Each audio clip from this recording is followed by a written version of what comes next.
नमस्कार, मैं doctor Ramanivas Sharma Raman YouTube channel पर कॉम्पिटिटिव एग्ज़ाम का ये सेशन सेल पर एमसीक्यू सेशन पार्ट 1 लेकर के बच्चों आपके सामने। आपके कॉम्पिटिटिव एग्ज़ाम करीब है, इसलिए हमने सोचा कि थ्योरेटिकल डिस्कशन कई बार आपको पढ़ाया भी है, तो अब एमसीक्यू सेशन के माध्यम से आपको थ्योरी डीप डिस्कशन के साथ पढ़ाएं। इसीलिए आज सेल का एमसीक्यू सेशन पार्ट 1 लेकर के आए हैं। हमने इसके पहले के वीडियो पर बायोलॉजिकल क्लासिफिकेशन पर एमसीक्यू सेशन लिया था और उसमें आपकी भागीदारी अच्छी थी। कई सारे सवालों का जवाब आपने किया था और कई सारे बच्चों के कमेंट्स देखने को मिले। वो बच्चे कह रहे थे कि साहब सवाल कठिन है। सवाल कठिन है, इसका उत्तर ये है कि वो सवाल आपकी ही परीक्षा में, वो चाहे परीक्षा पीएससी की रही हो, चाहे पीएससी यूपीएससी की रही हो, चाहे पीएनएसटी की रही हो, चाहे नीट की रही हो, वो आपकी ही परीक्षा में वो सवाल पूछे गए थे। उन्हीं सवालों का एक कलेक्शन लेकर के हम बायोलॉजिकल क्लासिफिकेशन पर आए थे। आप ये हमेशा मानकर चलिए कि सवाल सरल नहीं होंगे, और जब सवाल सरल नहीं होंगे तो आपको थ्योरी गंभीरता से पढ़नी होगी।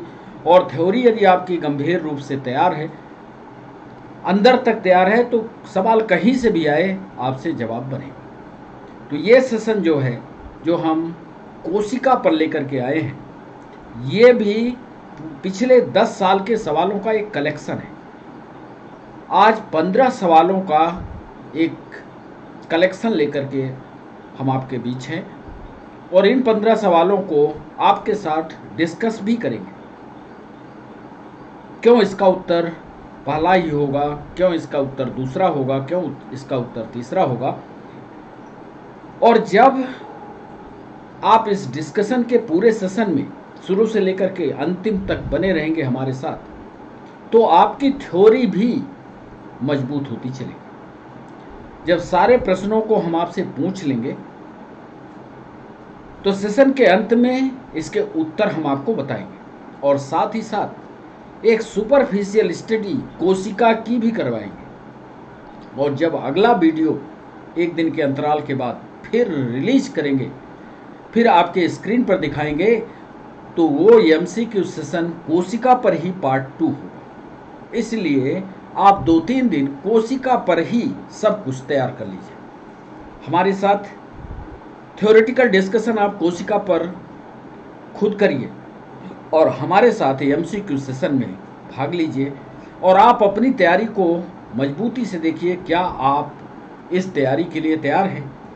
और यदि आपको लगता है कि आपकी तैयारी कमज़ोर है, तो फिर थ्योरेटिकल डिस्कशन को और हमें बताइए, हम थ्योरी के भी सेशन एमसीक्यू सेशन के साथ इंक्लूड कर देंगे। तो बच्चों, एमसीक्यू सेशन पर हमारे यूट्यूब के लर्नर्स का बहुत बहुत स्वागत है। हमारे यूट्यूब चैनल को सब्सक्राइब करना, लाइक करना और शेयर करना मत भूलिएगा। जितना जल्दी हम यूट्यूब की शर्तों को पूरा करेंगे, तुरंत मोनेटाइज होंगे और आपके साथ लाइव सेशन में जुड़ जाएंगे। जितना आप पढ़ना चाहोगे, जितनी गंभीर बायोलॉजी और साइंस टेक्नोलॉजी पूछना चाहोगे, सबका उत्तर हम आपको देंगे। यह सेशन हमारा ठीक 6 बजे शाम को लाइव होता है। यदि आप हमसे कुछ सवाल पूछना चाहते हैं लाइव सेशन में, तो हम ठीक 6 बजे लाइव मिलते हैं।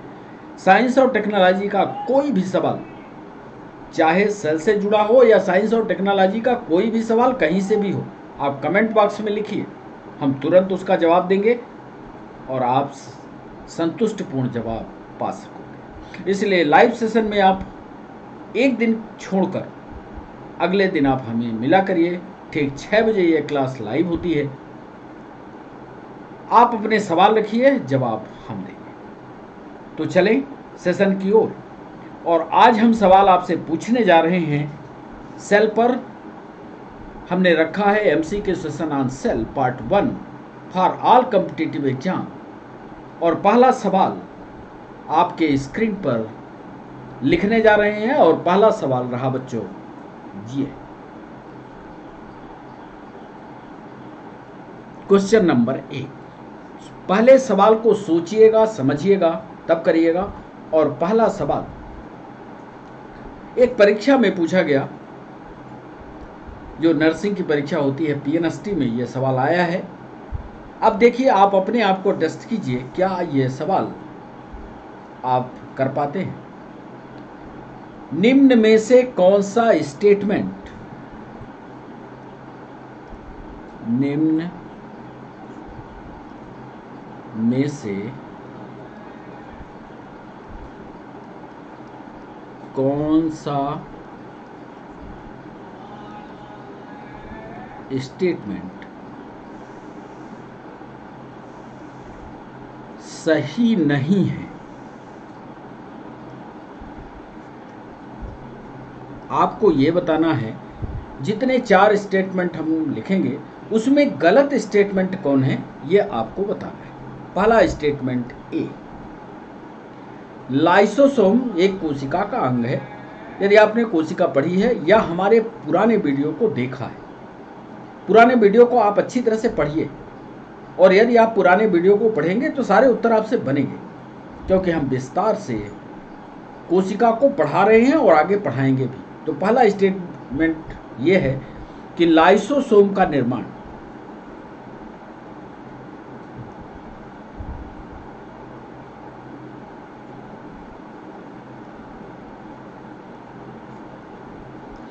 एंडोप्लाज्मिक रेटिकुलम या ईआर, एंडोप्लाज्मिक रेटिकुलम करती है।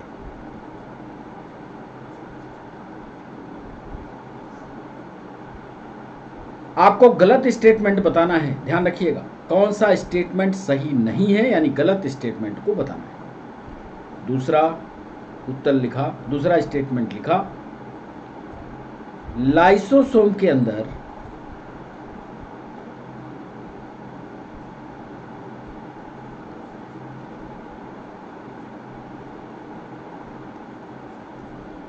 बहुत से हाइड्रोलिटिक एंजाइम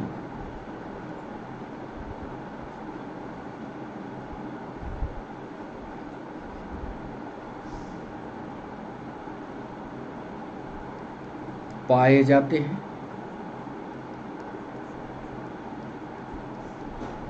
और तीसरा सवाल हमने लिखा, तीसरा स्टेटमेंट लिखा कि लाइसोसोम में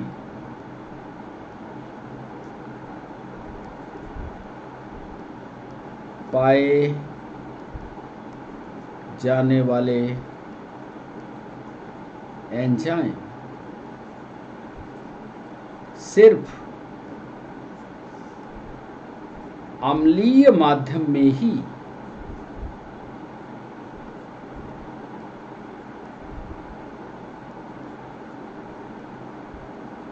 सक्रियता दिखाते हैं। और डी हमारा स्टेटमेंट है कि लाइसोसोम एक झिल्ली से घिरा कोशिकांग। हमने 4 स्टेटमेंट लिखे बच्चों, इसमें एक स्टेटमेंट गलत है। यदि आपने लाइसोसोम को विस्तार से पढ़ा होगा तो जरूर ये जवाब बनेगा। हमने लिखा लाइसोसोम का निर्माण एंडोप्लाज्मिक रेटिकुलम करती है। लाइसोसोम के अंदर बहुत से हाइड्रोलिटिक एंजाइम पाए जाते हैं और लाइसोसोम में पाए जाने वाले एंजाइम सिर्फ अम्लीय माध्यम में ही सक्रिय होते हैं। यानी हाइड्रोलिटिक एंजाइम जो होते हैं वो सिर्फ अम्लीय माध्यम में क्रिया करते हैं। विस्तार से आपको पढ़ना पड़ेगा, गंभीर बायोलॉजी पढ़नी ही पड़ेगी। और लाइसोसोम एक झिल्ली से घिरा कोशिका में। यानी जो बाहरी कवरिंग है वो सिर्फ एक मेम्ब्रेन बाउंड स्ट्रक्चर है, डबल बॉन्ड नहीं होती। ये था हमारा पहला सवाल। चलिए बच्चों दूसरे सवाल पर आपको लिए चलते हैं। दूसरा सवाल मध्य प्रदेश की पीएससी में पूछा गया, आज से 2 साल पहले। ये दूसरा सवाल मध्य प्रदेश के पीएससी स्टेट पीएससी में पूछा गया। सेम सवाल छत्तीसगढ़ में भी और सेम सवाल यूपी पीसीएस पर भी पूछा गया। दूसरा सवाल हमने पूछा कोशिका विभाजन के संदर्भ में, यानी सेल डिवीजन के संदर्भ में, कोशिका विभाजन के संदर्भ में, मतलब आपको सेल डिवीजन की बात को याद रखते हुए तब उत्तर ये बताना है। कोशिका विभाजन के संदर्भ में ओमनिस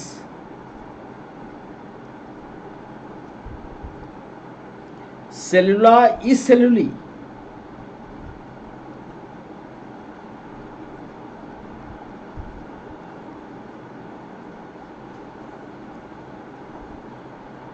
अब यदि आपने सेल डिवीजन पढ़ा होगा या कोशिका की संरचना पढ़ी होगी तो ये जो हमने डबल इन्वर्टेड कामा के अंदर लिखा है इसको जरूर पढ़ा। कोशिका विभाजन का संदर्भ ध्यान रखना। कोशिका विभाजन के संदर्भ में ओमनिस सेलुला सेलुली सिद्धांत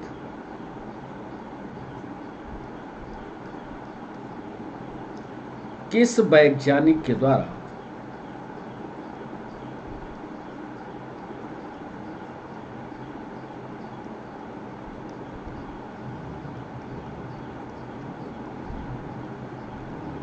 दिया गया?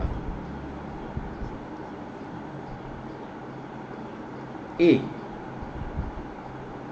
एरिस्टोटिल,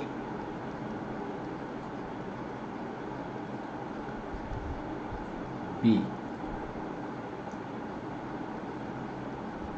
Rudolph Virchow, C Schwann and D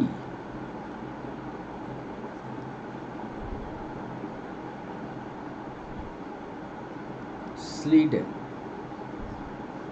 हमने एक नया शब्द इसमें जोड़ा है। कोशिका के संदर्भ में तो आपने ओमनिस सेलुला या सेलुली पढ़ा, हम यहाँ पर जोड़ रहे हैं कोशिका विभाजन। इसको आपको ध्यान रखना है, इस शब्द को आपको प्राथमिकता देनी है। सेल डिवीजन, सेल डिवीजन में एक सिद्धांत दिया गया ओमनिस सेलुला एसेलुली सिद्धांत किस वैज्ञानिक के द्वारा दिया गया? अरिस्टोटिल है, रूडोल्फ बिरचाउ है, स्वान है या स्लेटर? सही उत्तर आप अपने अंदर रखिएगा, अपने कागज पर टिक करिएगा, लिखिएगा और कागज पर टिक कर लीजिएगा। फिर जब हम इसका सही उत्तर देंगे तो आप अपने आप को टेस्ट करिएगा कि हमसे बना या नहीं। तो ये था दूसरा सवाल हमारा। चलिए तीसरे सवाल की ओर, क्वेश्चन नंबर 3।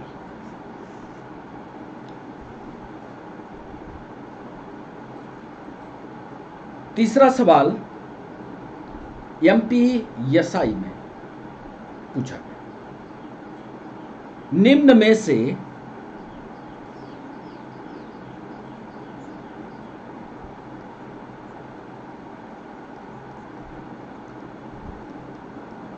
कौन सा स्टेटमेंट माइटोकॉन्ड्रिया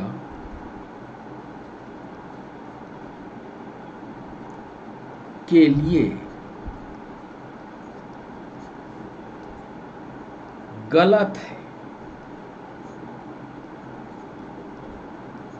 मतलब माइटोकॉन्ड्रिया को यदि आपने पढ़ा होगा तो उसमें से यदि सही सही आपने पढ़ा है तो गलत वाले को आपको बताना है। ए माइटोकॉन्ड्रियल मैट्रिक्स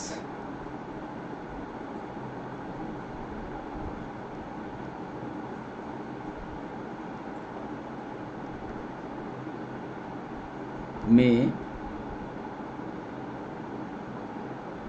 एक सर्कुलर डीएनए, गोलाकार सर्कुलर डीएनए मॉलिक्यूल और राइबोसोम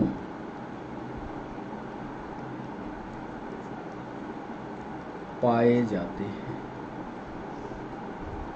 माइटोकॉन्ड्रिया के जब संरचना देखेंगे तो उसके अंदर का जो भाग होता है वो मैट्रिक्स है। मैट्रिक्स में वो कह रहा है कि क्या सर्कुलर डीएनए या राइबोसोम पाया जाएगा। अब देखिए कितनी बातों को गंभीरता से वो पूछता है, ये एमपीएसआई का सवाल है। बी वो पूछ रहा है, स्टेटमेंट दे रहा है कि बाहरी झिल्ली, देखिए दो झिल्ली से मिलकर के आपको याद होगा तो माइटोकॉन्ड्रिया जो होती है एक बाहरी झिल्ली होती है और एक अंदर वाली झिल्ली होती है, ऐसे ऐसे झिल्ली होती है। हम ये कह रहे हैं कि बाहरी झिल्ली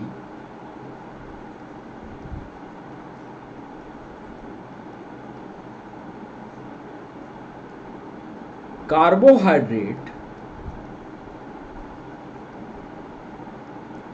फैट और प्रोटीन के लिए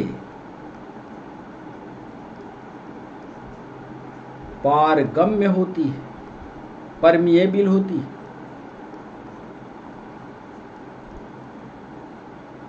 क्या ये स्टेटमेंट गलत है? सी उत्तर हमने लिखा electron transport system, electron transport, ये भी माइटोकॉन्ड्रिया का ऊर्जा देने वाला एक तंत्र है। इलेक्ट्रॉन ट्रांसपोर्ट सिस्टम, शॉर्ट में इसको ईटीएस बोलते हैं। इलेक्ट्रॉन ट्रांसपोर्ट सिस्टम के एंजाइम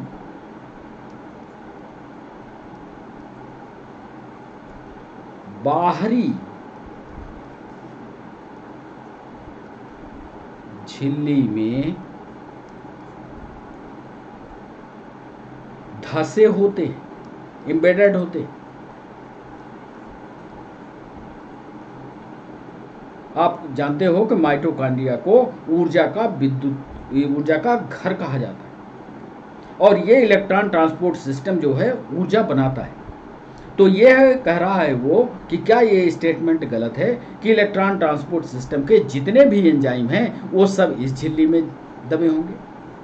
और अंतिम स्टेटमेंट दे रहा है कि आंतरिक सतह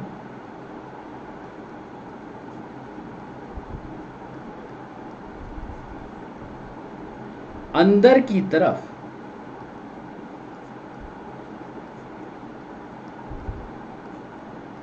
मुड़कर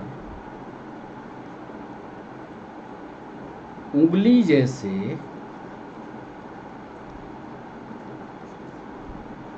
प्रवर्ध बनाती है।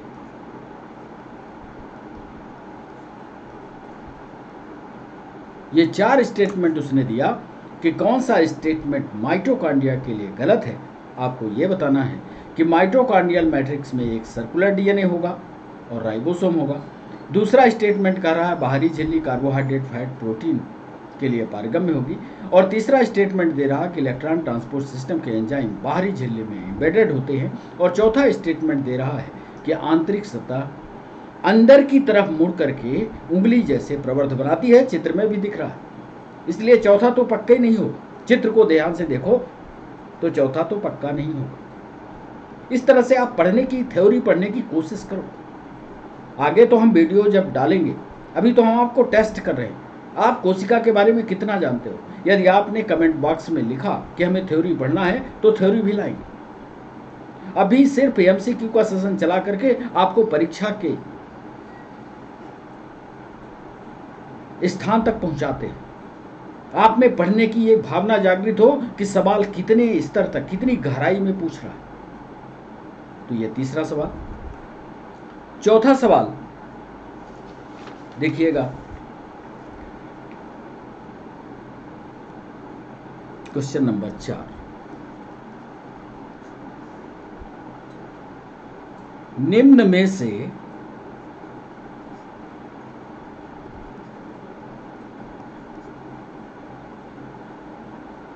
अंगों की जोड़ी कौन से अंगों की जोड़ी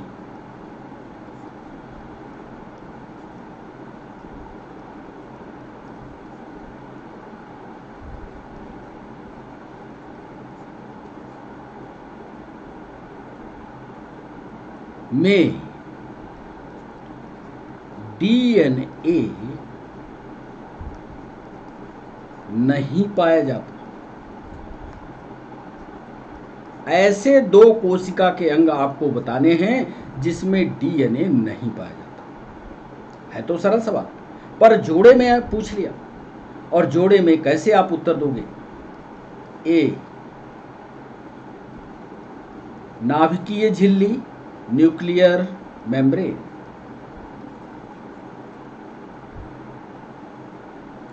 नाभिकीय झिल्ली तथा माइटोकॉन्ड्रिया।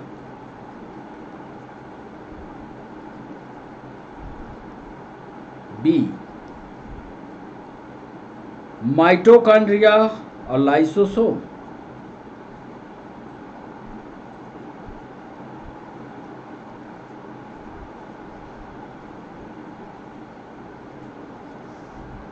सी, क्लोरोप्लास्ट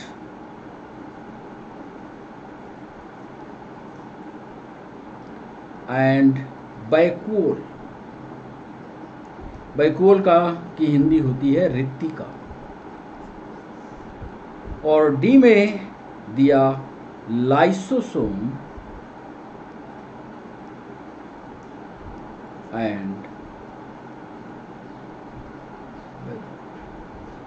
उसने पूछा कि 2 अंगों की जोड़ी, इसमें से एक ही सही है। 2 अंगों की जोड़ी में आपको एक बताना है कि जिसमें डीएनए नहीं पाया जाता। क्या वो न्यूक्लियर मेम्ब्रेन माइटोकॉन्ड्रिया है? क्या माइटोकॉन्ड्रिया और लाइसोसोम है? क्या क्लोरोप्लास्ट और वैक्यूल है? क्या लाइसोसोम और वैक्यूल है? तो ये था चौथा सवाल। आइए 5वें सवाल।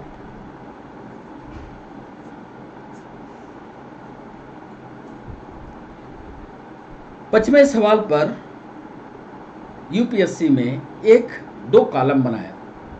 2 कॉलम में आपको सही मैच करना है। देखिए जरा, दोनों कॉलम का सही मैच कीजिए। कॉलम ए में देखिएगा, ए, फिर बी, फिर सी और फिर डी। ए में अंग का नाम लिख रहा है Golgi complex.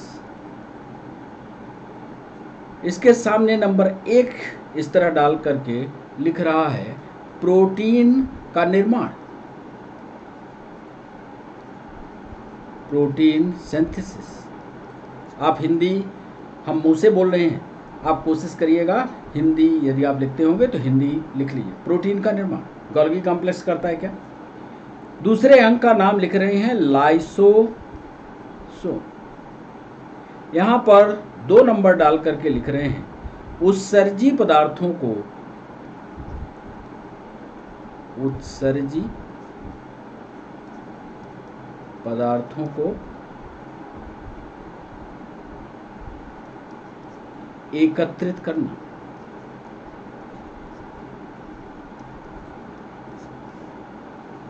Collection of waste material.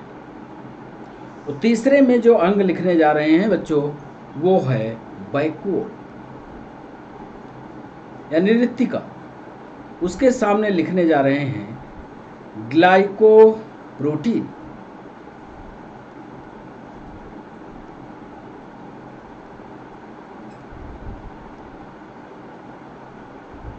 और ग्लाइकोलिपिड का निर्माण। और डी पर जो अंग लिखने जा रहे हैं उसका नाम है राइबोसोम। यूपीएससी में ज़्यादा तथ्यात्मक सवाल पूछता है और आजकल तो पीएससी में भी तथ्यात्मक सवालों का जमाना हो गया।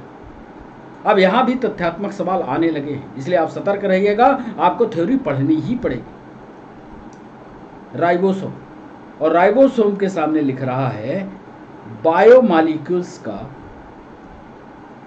जैव कणों का, या इसको बायोमॉलिक्यूल्स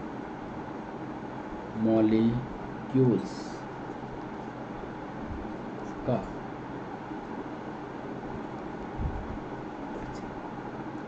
अब आपको सही उत्तर देने के लिए हम लिखने जा रहे हैं ए पर, ध्यान से देखिएगा, A3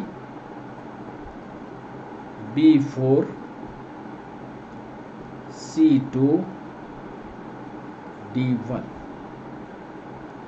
बी पर लिख रहे हैं A4 B3 C1 D2। सी पर लिख रहे हैं A3 B2 C4 D1। और डी पर लिख रहे हैं A1 B2 C4 और D। इसमें से सही मिलान वाला जोड़ा कौन सा है? गाल्गी कॉम्प्लेक्स क्या करता है, लाइसोसोम क्या करता है, वैक्यूल क्या करती है, राइबोसोम क्या करता है? यदि आपने सभी के काम पढ़े होंगे, वर्क आपने पढ़ा होगा, तो ये प्रश्न भी आप कर पाए।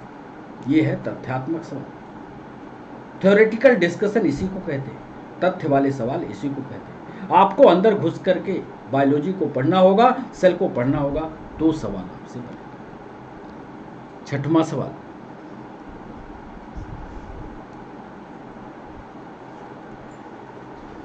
छठवें सवाल में उसने सवाल पूछा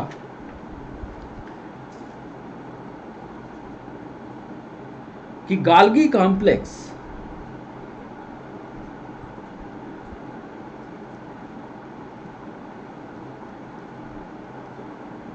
निम्न में से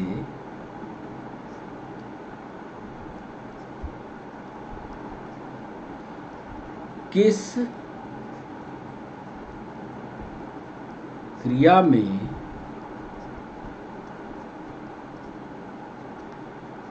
भाग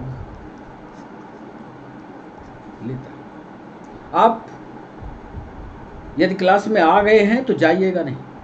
माना कि सवाल कठिन है, आपकी परीक्षा में सवाल कठिन आते हैं, नहीं बन रहा है तो आप रुकिएगा, क्योंकि अंतिम सेशन में हम पूरा डिस्कशन करेंगे, आपको बताएंगे क्यों इसका जवाब ये होगा।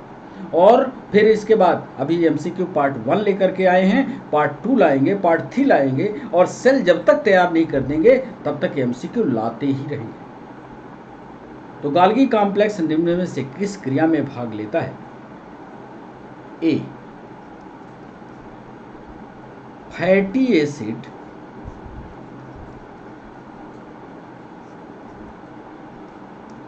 को तोड़ने में,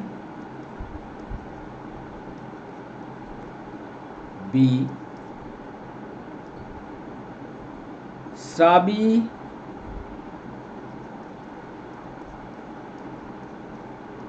कूपिका, या इसको कहते हैं सेक्रेटरी वेसिकल बनाने में। सी कहलाता है बैक्टीरिया के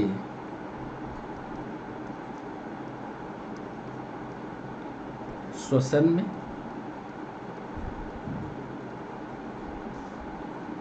और डी ऑप्शन में दे रहा है एमिनो अम्ल के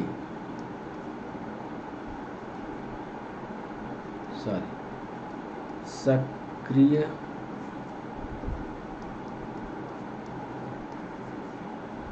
एमिनो अम्ल के सक्रियकरण। छठवां सवाल है कि गाल्गी कॉम्प्लेक्स निम्न में से किस क्रिया में भाग लेता है? फैटी एसिड को तोड़ने में, स्रावी कूपिका या सेक्रेटरी वेसिकल के निर्माण में, बैक्टीरिया के श्वसन में, एमिनो अम्ल के सक्रियकरण। यानी ये कह रहा है कि यदि गाल्गी कॉम्प्लेक्स है या गाल्गी कॉम्प्लेक्स अंगक के रूप में उपस्थित है तो यह बॉडी के अंदर एमिनो अम्ल की सक्रियता को बढ़ाता है। इसका सही जवाब बाद में बताएंगे, तब तक 7वां सवाल देखिए।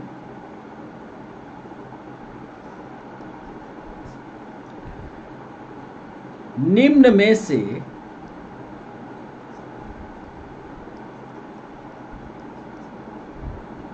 कौन सी क्रिया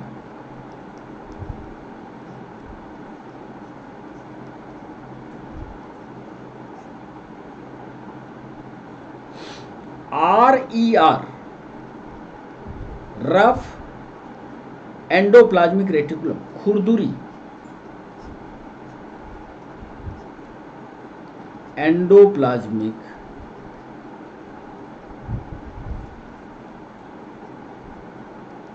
रेटिकुलम में नहीं होती? 4 अभिक्रियाएं हम लिखने जा रहे हैं और इन 4 अभिक्रियाओं में आपको बताना है कि कौन सी अभिक्रिया है या कौन सी क्रिया है जो रफ एंडोप्लाज्मिक रेटिकुलम में नहीं होती। पहला, प्रोटीन का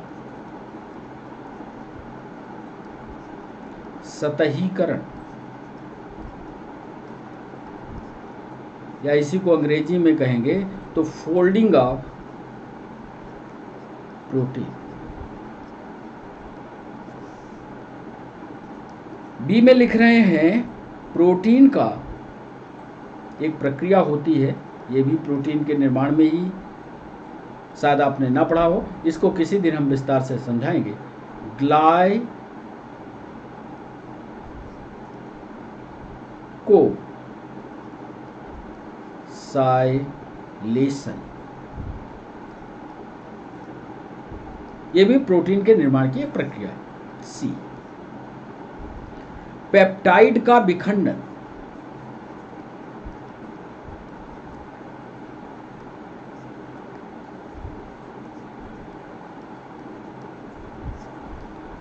और अंतिम सवाल हमने पूछा फास्फोलिपिड की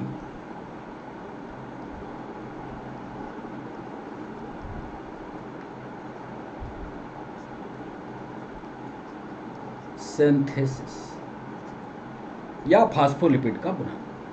निम्न में से कौन सी क्रिया RER यानी खुरदुरी एंडोप्लाज्मिक रेटिकुलम या रफ एंडोप्लाज्मिक रेटिकुलम में नहीं होती? क्या प्रोटीन का सतहीकरण है, या फोल्डिंग है प्रोटीन की, क्या प्रोटीन का ग्लाइकोसाइलेशन है, या पेप्टाइड का विखंडन है, या फास्फोलिपिड की सिंथेसिस? 8वां सवाल,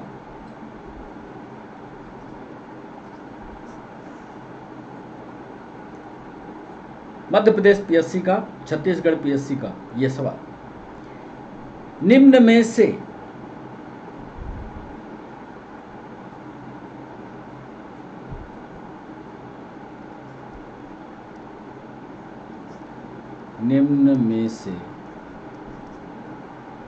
कौन सा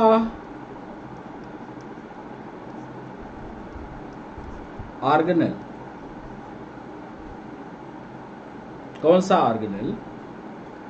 कार्बोहाइड्रेट से, ध्यान से प्रश्न को पढ़िएगा, कार्बोहाइड्रेट से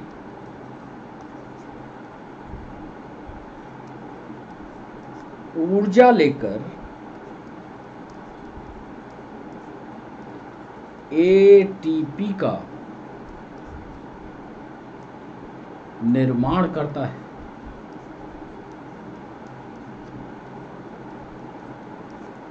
ये 2-3 बार PNST में पूछा गया। निम्न में से कौन सा ऑर्गेनेल कार्बोहाइड्रेट से ऊर्जा लेता है और ATP का निर्माण करता है? आपको ऑर्गन का नाम बताना है क्या वो राइबोसोम है?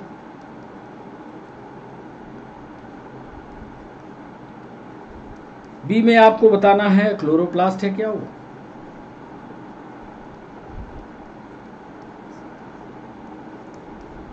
क्या वो माइटोकॉन्ड्रिया है?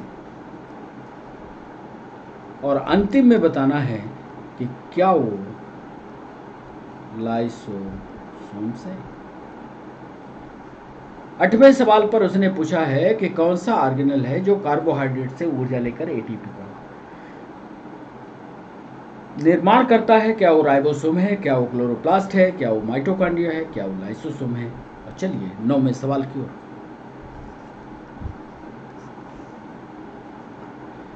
इसमें आपको गलत मैच बताना है।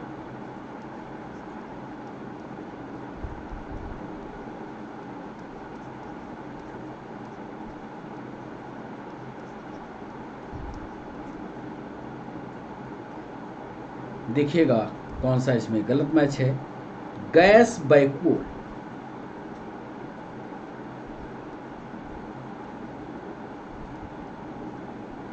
उसके आगे हम लिख रहे हैं गैस बैक्यूल क्या ग्रीन बैक्टीरिया में होती है।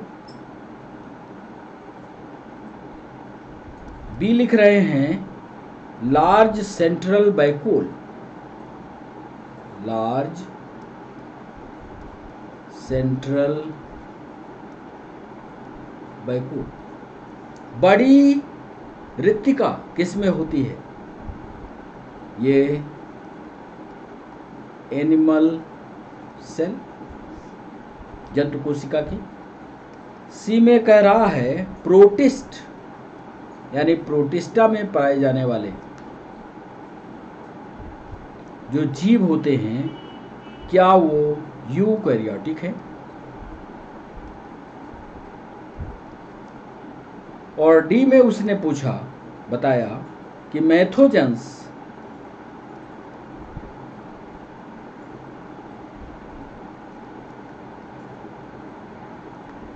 क्या प्रोकैरियोटिक है?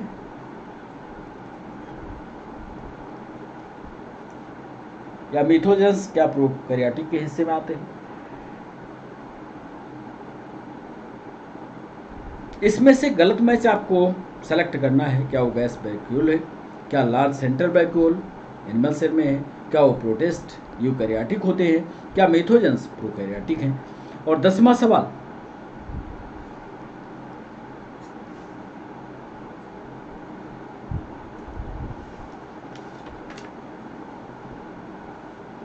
अब इस प्रश्न को जरा गंभीरता से, गलत कथन आपको बताना है।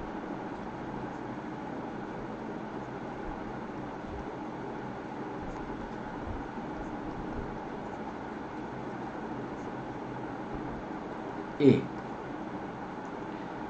बैक्टीरिया की सेल वॉल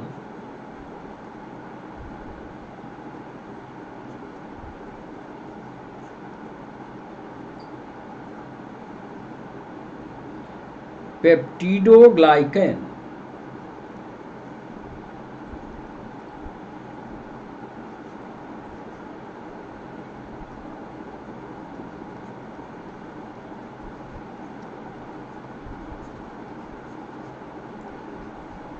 क्या ये गलत है कि बैक्टीरिया की जो सेल वॉल होती है वो पेप्टिडोग्लाइकन की बनी होती है? बी में है पीली एंड फिम्ब्री,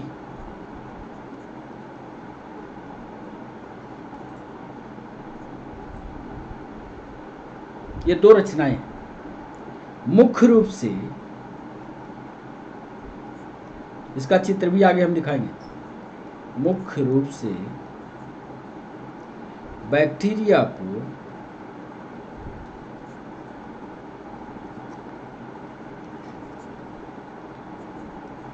चलने में मदद करती है। सी ऑप्शन है साइनोबैक्टीरिया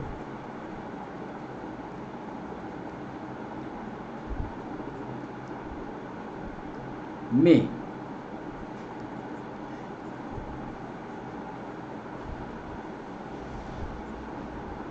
फ्लैजिलेटेड सेल्स का,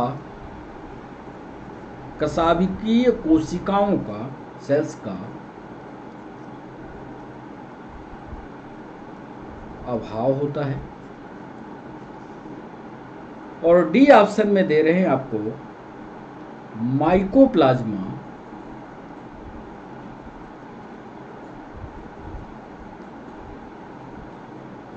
दीवाल विहीन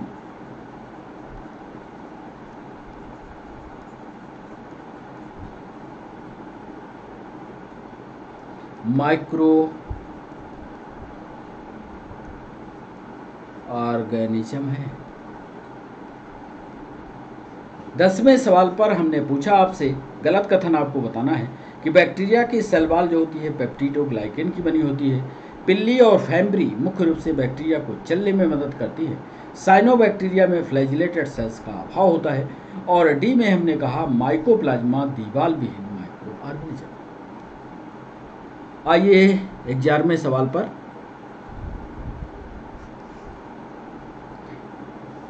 निम्न में से कौन सा जल में, ध्यान से सवाल, निम्न में से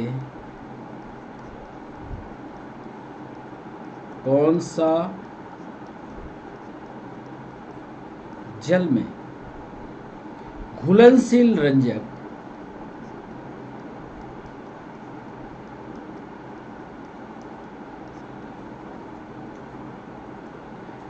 पौधों की कोशिका के रिक्तिका में, पौधों की कोशिका के रिक्तिका, रिक्तिका का मतलब बैकवर्ड,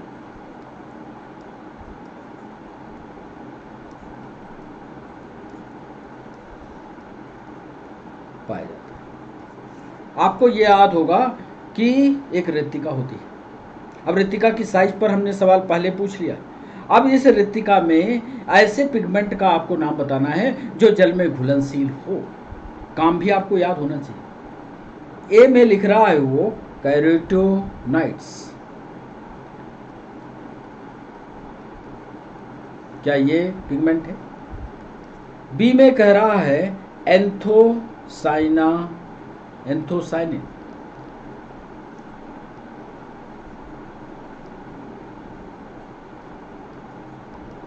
एंथोसाइनिन। सी में लिख रहा है जेंथोफिलस,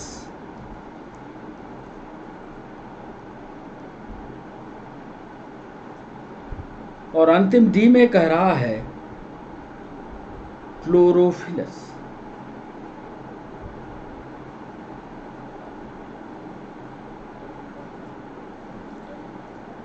कौन सा जल में घुलनशील डाइज है जो पौधों की कोशिका के रिक्तिका में पाया जाता है? क्या वो कैरोटीनॉइड है, क्या एंथोसाइनिस है, क्या जेंथोफिलस है, क्या क्लोरोफिलस है? चलिए 12वां सवाल।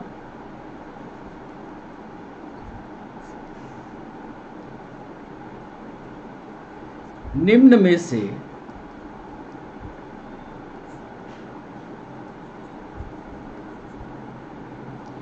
कौन सा कोशिकांग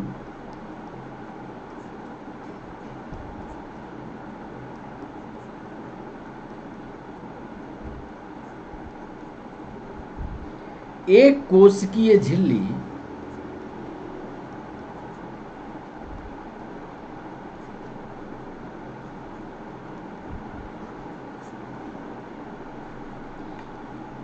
से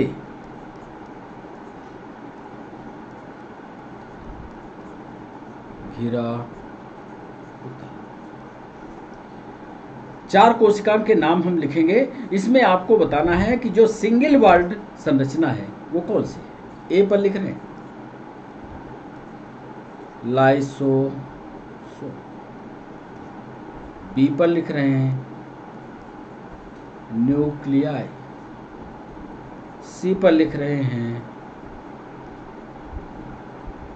माइटोकॉन्ड्रिया, और डी पर लिख रहे हैं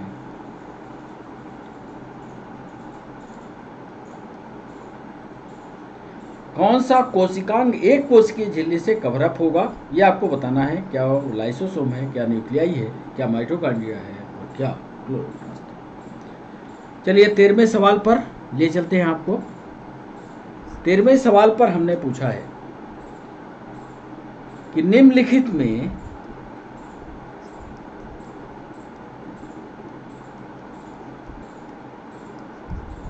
किसमें डीएनए नहीं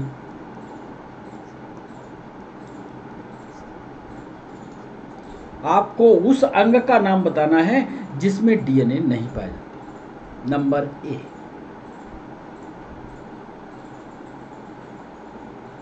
nucleus, number B mitochondria,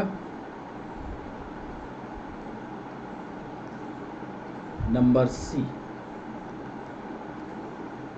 chloroplast और नंबर डी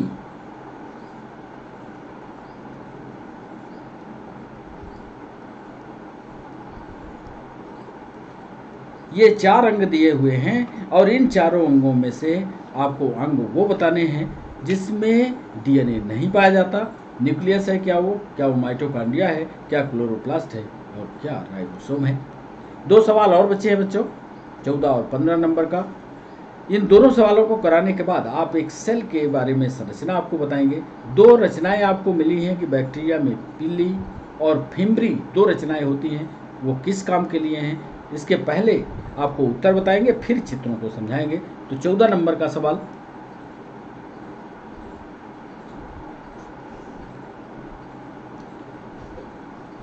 प्रोकैरियोटिक सेल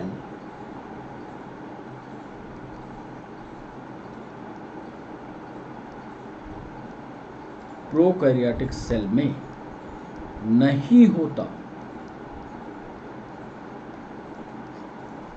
ये विशेषता है प्रोकैरियोटिक सेल।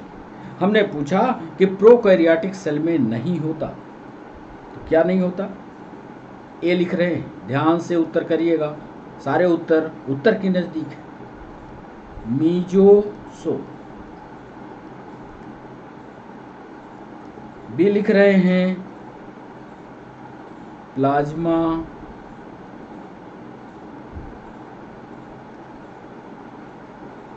मेम्ब्रेन। सी लिख रहे हैं न्यूक्लियर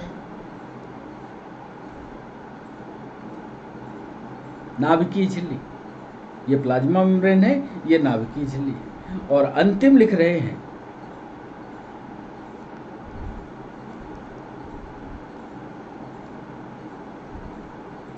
प्रोकैरियोटिक सेल में एक चीज नहीं होती है इसमें। क्या वो मेजोसोम नहीं होता, क्या प्लाज्मा मेम्ब्रेन नहीं होती, क्या न्यूक्लियर मेम्ब्रेन नहीं होती, ये आपको बताना है। और आज के सेशन का अब अंतिम सवाल आपसे पूछने जा रहे हैं, क्वेश्चन नंबर 15।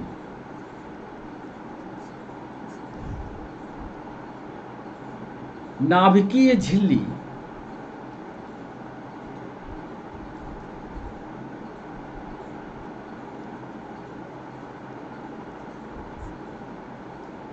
बनती है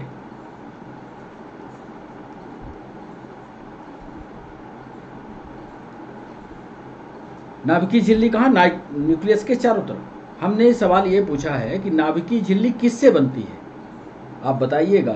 क्या यह माइक्रोट्यूब्यूल से बनती है, ये पीएनएसटी में सवाल पूछा गया। क्या यह RER यानी रफ एंडोप्लाज्मिक रेटिकुलम, RER मतलब जो खुरदुरी वाली एंडोप्लाज्मिक रेटिकुलम है। सी स्मूथ एंडोप्लाज्मिक रेटिकुलम यानी चिकनी endoplasmic reticulum, smooth endoplasmic reticulum. या डी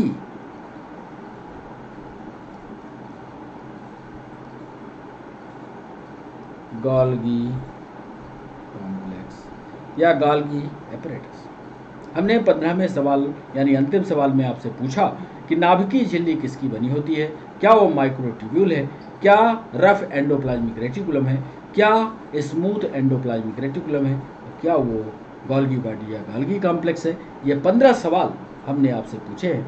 15 सवालों में आपसे कितने उत्तर बने इसको हम बाद में बताएंगे। इसके पहले एक कोशिका की सामान्य संरचना आपको दिखा दें। ये देखिए, ये रही कोशिका। इस कोशिका में सारे कोशिकांग हैं, ये देख रहे हैं। ये प्लाज्मा मेम्ब्रेन है। प्लाज्मा मेम्ब्रेन इसलिए है इस लाइन में क्योंकि ये एनिमल सेल है, देख रहे हैं। और एनिमल सेल होने के कारण इसमें प्लाज्मा मेम्ब्रेन। और एक सामान्य कोशिका में सेंटर में न्यूक्लियस है, न्यूक्लियोलस है, एंडोप्लाज्मिक रेटिकुलम देख रहे हैं। ये वाली जो रचना है यही कहलाती है RER, रफ एंडोप्लाज्मिक रेटिकुलम। और इसके पास ये जो दूसरा हिस्सा आपको देख रहे हैं ये कहलाती है स्मूथ एंडोप्लाज्मिक रेटिकुलम। ये जो रचना है ये कहलाती है गोल्गी कॉम्प्लेक्स। साथ में ये माइटोकॉन्ड्रिया लगी। अब राइबोसोम कहाँ है, कैसे है, ये पूरी संरचना जब एक बार आप ध्यान से इसको पढ़ लोगे, जो संरचना हमने लगा दी है, तो आपको सारी की सारी चीज़ें क्लियर हो जाएंगी। गोल्गी वेसिकल क्या होते हैं, गोल्गी एपरेटस क्या होता है, ये सारी चीज़ें आप समझें। तो इसको समझने के लिए आप अच्छी तरह से एनिमल सेल स्ट्रक्चर को अच्छी तरह से समझ लीजिएगा। एक संरचना हमने उधर ऑब्जेक्टिव में आपसे पूछी है कि बैक्टीरिया में एक विशेष रचना होती है जिसको फेम्ब्री कहते हैं और पिली कहते हैं। क्या यह सवाल पूछा था कि क्या यह चलन में मदद करती है? अभी भी इस सवाल का ये देख रहे हो, ये बैक्टीरिया के शरीर की सतह पर पाई जाती है।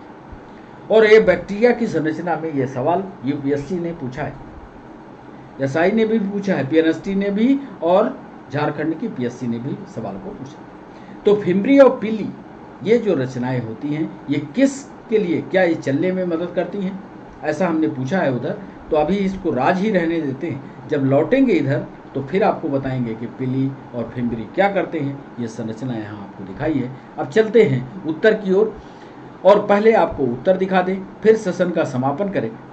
तो पहले प्रश्न का जवाब आपको पहले दें। अब आप तैयार होंगे प्रश्नों के उत्तर के लिए। तो पहला सवाल हमने जो आपसे पूछा था उसमें पूछा था कौन सा स्टेटमेंट सही नहीं, और इसमें आपको बता दें कि इस स्टेटमेंट में 3 स्टेटमेंट ये पूरी तरह से सही है। सिर्फ ए वाला स्टेटमेंट ये आधा गलत है। इसमें लाइसोसोम का जो निर्माण है वो एंडोप्लाज्मिक रेटिकुलम और गोल्गी कॉम्प्लेक्स दोनों मिलकर करते हैं। मतलब गोल्गी कॉम्प्लेक्स और एंडोप्लाज्मिक रेटिकुलम ये दोनों मिलकर के लाइसोसोम का निर्माण करते हैं, इसलिए इसका पहला जवाब सही। हर सवाल के साथ एक कंप्लीट डिस्कशन रखिएगा तो थ्योरी आपकी मजबूत हो जाएगी। दूसरा सवाल था कोशिका विभाजन के संदर्भ में। हमने या परीक्षक ने आपको घुमाने के लिए यहाँ एक शब्द को जोड़ दिया था, सेल डिवीजन। यह सेल की ही बात चल रही थी, इसलिए रोडोल्फ विर्चाउ इसके सही जवाब होंगे, रोडोल्फ ही आएंगे। तीसरा सवाल हमने पूछा था निम्न में से कौन सा स्टेटमेंट माइटोकॉन्ड्रिया के लिए गलत है। तो तीसरे सवाल पर आपको माइटोकॉन्ड्रिया का चित्र बताया था। सारे स्टेटमेंट सही है, सिर्फ एक गलत है। जिसमें गलत क्या है, इलेक्ट्रॉन ट्रांसपोर्ट सिस्टम के एंजाइम बाहरी झिल्ली में धंसे होते हैं, गलत है। ये बाहरी नहीं, अंदर की झिल्ली में ये क्रिस्टी होती है। आप चित्र देखिएगा तो ये जो रचना ऐसी ऐसी होती है ना, इसके ऊपर ऐसे बल्ब के आकार की रचनाएं। गंभीरता से इस चित्र को पढ़िएगा तो ये जो रचनाएं होती हैं ये रचनाएं इलेक्ट्रॉन ट्रांसपोर्ट सिस्टम के लिए मदद करती हैं, यही एंजाइम धंसते हैं। तो बाहरी झिल्ली नहीं, आंतरिक झिल्ली में धंसे होते हैं, इसलिए इसका सी आंसर सही होगा। चौथा सवाल निम्न में से कौन से अंगों की जोड़ी में डीएनए नहीं पाया जाता। चौथे सवाल का जवाब आपने भी किया होगा, हम भी कर देते हैं, इसको तो कर लिया होगा आपने। यहाँ भी डीएनए है, यहाँ भी डीएनए है, यहाँ भी डीएनए है, यहाँ पर डीएनए नहीं होता। तो लाइसोसोम और वैक्यूल इसका सही जवाब होगा। 5वें सवाल पर दोनों कॉलम का सही मैच करना था। इसमें आपको दिक्कत पक्का हुई होगी, यूपीएससी ने सवाल पूछा था। तो एक को यदि मिला लेते आप तो गाल्गी कॉम्प्लेक्स क्या काम करता है, इसका सही उत्तर मिलाइएगा कि गाल्गी कॉम्प्लेक्स का काम क्या होता है। तो एक को सही मिलाइएगा तो हो सकता है आपसे सेट हो जाए। मिला लीजिएगा, इसका सही जवाब, सही मैच जो है 5वें का ए मिलाइएगा। ए तीसरे से ग्लाइकोप्रोटीन ग्लाइकोलिपिड, बी चौथे से लाइसोसोम जैव कणों का पाचन करता है, बायोमॉलिक्यूल्स जो जाते हैं उनका पाचन करता है। रिक्तिका जो होती है वो क्या काम करती है, C2 करेगा। उत्सर्जी पदार्थों को एकत्र करता है, बिल्कुल सही है। राइबोसोम क्या करता है, प्रोटीन सिंथेसिस करता है। यदि ऐसा मिलाए होते तो आपके सारे के सारे उत्तर सही होते। थोड़ी सी टेक्निकल बात होती है, देखने में जरूर प्रश्न लंबा होता है पर टेक्निकल बात होती है। 6वां सवाल, गाल्गी कॉम्प्लेक्स निम्न में से किस क्रिया में भाग लेता है, ये तो आपको याद ही होगा। कई बार ये सवाल हमने जब अनअकैडमी पर थे तो अनअकैडमी पर भी ये सवाल हम पूछा करते थे, आपसे उत्तर गलत होता था। आज यहाँ आपको विस्तार से बता दें, गाल्गी कॉम्प्लेक्स स्रावी कूपिका बनाती है। ये गाल्गी कॉम्प्लेक्स की रचना बता दें, और ये स्रावी करके ऐसी कूपिकाएं बनाती है, इसी को वेसिकल कहते हैं। ये वेसिकल का निर्माण इसी से होता है। तो इसका सही जवाब सेक्रेटरी वेसिकल बनाने में इसका महत्वपूर्ण योगदान होता है। तो ये सवाल नंबर 6 था। 7वें सवाल पर चलें, कौन सी क्रिया RER में मदद करती है। तो रफ एंडोप्लाज्मिक रेटिकुलम के ऊपर आप जानते हो राइबोसोम लगे होते हैं। अब रफ एंडोप्लाज्मिक रेटिकुलम में जब RER है तो वो प्रोटीन का करेगी। आपको यहाँ पर गलत स्टेटमेंट बताना है। तो प्रोटीन का सिंथेसिस करती है, करती किसका नहीं है, लिपिड का। तो इसलिए इसका उत्तर डी होगा, गलत। 8वां सवाल, निम्न में से कौन सा ऑर्गेनेल कार्बोहाइड्रेट से ऊर्जा लेकर के ATP का निर्माण करता है। 8वां सवाल में सामान्य सी बात है, थोड़ा लंबा प्रश्न था इसलिए आपने शायद गलत किया हो, पर गलत होना नहीं चाहिए था। इसका सही जवाब था माइटोकॉन्ड्रिया। गलत मैच आपको बताना था। यहाँ पर एक टेक्निकल बात थी, गैस बैकूल GAS। जब आप ग्रीन बैक्टीरिया को पढ़ेंगे तो एक शब्द आएगा ये गैस बैकूल वाला, ये सही है। ज़्यादातर बच्चों ने इसी को ठोका होगा, मत ठोकिएगा इसको। लार्ज सेंट्रल बैकूल याद करिए, प्लांट कोशिका में पाई जाती है क्योंकि वो चल नहीं पाता है। बड़ा सा उसके पास स्टोरेज चैम्बर होता है, ना कि एनिमल सेल में। तो इसलिए इसका बी सही होगा। 10वां सवाल, गलत कथन बताइए। बैक्टीरिया की सेल वॉल पेप्टिडोग्लाइकेन की बनी होती है, ये तो सही है। पिल्ली और फेम्ब्री मुख्य रूप से बैक्टीरिया को चलने में मदद करती है। फिर से हम आपको इस चित्र पर ले आते हैं, इसी चित्र को दिखाने के लिए। ये फेम्ब्री और पिल्ली ये चलने में मदद नहीं करते क्योंकि इसके फ्लैजिलम मोशन का काम करता है। ये पिल्ली और फेम्ब्री जो होते हैं ये दोनों जनन में मदद करते हैं। जनन का मतलब रिप्रोडक्शन होता है। कई सारे बच्चों ने ये PNST में सवाल पूछा गया है, ये रिप्रोडक्शन में मदद करते हैं। तो हम आ जाते हैं उसी बात पर। पिल्ली और फेम्ब्री मुख्य रूप से बैक्टीरिया को चलने में मदद करते हैं। गलत कथन बताना था, इसलिए इसका बी सही होगा। 11वां सवाल, निम्न में से कौन सा जल में घुलनशील रंजक पौधों की कोशिका के रिक्तिका में पाया जाता है। ये जरूर याद कर लीजिए। ये MPSI में, PSC में, UPSC कई जगह ये पूछा गया है। जो फलों का रंग लाल पड़ जाता है, पीले पड़ जाते हैं, ये जो कलरिंग है पौधों में, ये बैकूल में पाई जाती है। और उस कलरिंग का कारण आप समझ गए होंगे कौन होता है, बताइए। कलरिंग का कारण कौन होता है, कैरोटीनॉइड होता है, एंथोसाइनिन होता है। और इसका सही जवाब है एंथोसाइनिन। 12वां सवाल, निम्न में से कौन सा कोशिकांग एक कोश की झिल्ली से घिरा होता है। उधर लिखा भी है इसको।